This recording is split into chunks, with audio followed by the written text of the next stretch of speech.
Class 8 পর্যন্ত pass fail কি আবার ফিরতে চলেছে? বড় হয়ে এই প্রশ্নটা সামনে আসছে, কারণ ক্লাস 8 পর্যন্ত পাস ফেল প্রত্যাহারের যে সিদ্ধান্ত নেওয়া হয়েছিল, অর্থাৎ থাকবে না বলে যে সিদ্ধান্ত নেওয়া হয়েছিল, সেই সিদ্ধান্ত প্রত্যাহার করেছে কেন্দ্র। আরেকবার আপনাদের বলবো, ক্লাস 8 পর্যন্ত পাস ফেল তুলে দেওয়ার যে সিদ্ধান্ত তা প্রত্যাহার করেছে কেন্দ্র, অর্থাৎ আবারও 8 পর্যন্ত পাস ফেল ফিরে আসতে পারে, সম্ভাবনা জোরালো হচ্ছে। ক্লাস 5 এবং ক্লাস 8 এ পরীক্ষা নেওয়া হবে, কিন্তু পরীক্ষায় কেউ পাস না করলে তাকে দ্বিতীয়বার সুযোগ দেওয়া হবে। কেন্দ্রের তরফে বলা হচ্ছে সবটা করা হচ্ছে পড়াশোনায় মানোন্নয়নের জন্য। আরো বিস্তারিত কৃষ্ণেন্দু অধিকারী এই নিয়ে বলতে পারবে। নিঃসন্দেহে এই মুহূর্তে সব থেকে বড় প্রশ্ন কৃষ্ণেন্দু, তাহলে ক্লাস 8 পর্যন্ত পাস ফেল কি ফিরতে চলেছে?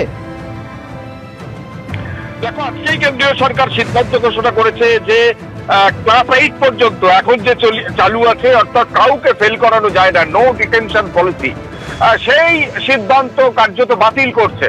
এবং ক্লাস 5 এবং ক্লাস 8 এই দুটো ক্লাসে পরীক্ষা দেওয়া হবে এবং পরীক্ষায় তাকে পাস করতেই হবে। অর্থাৎ 8 পর্যন্ত টানা পাস করে যাওয়ার যে রীতি এতদিন প্রচলিত ছিল নো ডিটেনশন পলিসি আন্ডারে, তা বাতিল করা হচ্ছে, এমনটাই সিদ্ধান্ত ঘোষণা করেছে কেন্দ্রীয় সরকার। এবং এটা বলা হচ্ছে যে বার্ষিক পরীক্ষা নেওয়া হবে ক্লাস 5 এবং 8 এ, অন্যান্য ক্লাসেও নেওয়া হবে, কিন্তু ক্লাস 5 এবং 8 এ পাস করতেই হবে। যদি কোনো পরীক্ষার্থী ফেল করেন তাহলে 2 মাস তাকে সুযোগ দেওয়া হবে, 2 মাস পরীক্ষার পর তার ফের পরীক্ষার ব্যবস্থা করা হবে। সেই পরীক্ষার্থী যদি ফেল করেন তাহলে কেউ 5 থেকে 6 এ উঠবেন না, অথবা 8 থেকে 9 এ উঠবেন না।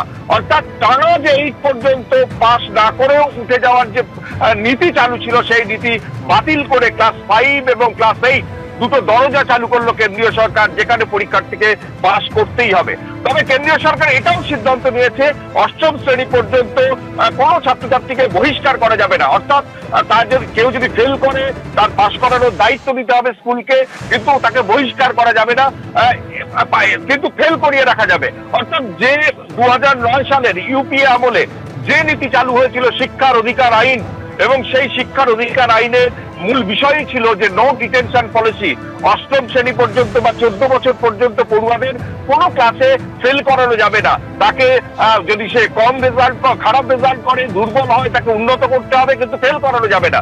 কেন্দ্রীয় সরকার অর্থাৎ মোদী সরকার সেই পুরনো সিদ্ধান্ত কার্যত বাতিল করে। কেন্দ্রীয় শিক্ষা সচিব তিনি এই নিয়ে ঠিক কি বলেছেন দেখুন। हम लोगों ने ये निर्णय लिया है कि 5वीं में और 8वीं में हर प्रयास करने के पश्चात यदि डिटेंशन करने की आवश्यकता पड़े तो डिटेन किया जाए, लेकिन उसमें यह भी प्रावधान किया गया है कि 8वीं कक्षा तक किसी भी बच्चे को हमारे स्कूलों से निष्कासित नहीं किया जाए। तो हम एक्सेस तो चाहते हैं, लेकिन राष्ट्रीय शिक्षा नीति के तहत हम ये भी चाहते हैं कि हर बच्चे का लर्निंग आउटकम कहीं बेहतर हो, उम्दा हो, और इसको प्रयास में लाने के लिए वैसे बच्चों के लिए जो पढ़ाई में शायद किसी कारणवश उतने अच्छे नहीं हैं, उस पर विशेष ध्यान भी दिया जा सकेगा। और ये रूल्स में जो बदलाव लाए गए हैं, इससे ये संभव हो सकेगा। तो मैं समझता हूं इससे हमारे सभी बच्चों के लर्निंग आउटकम्स को हम बेहतर बना पाने में सफल हो पाएंगे।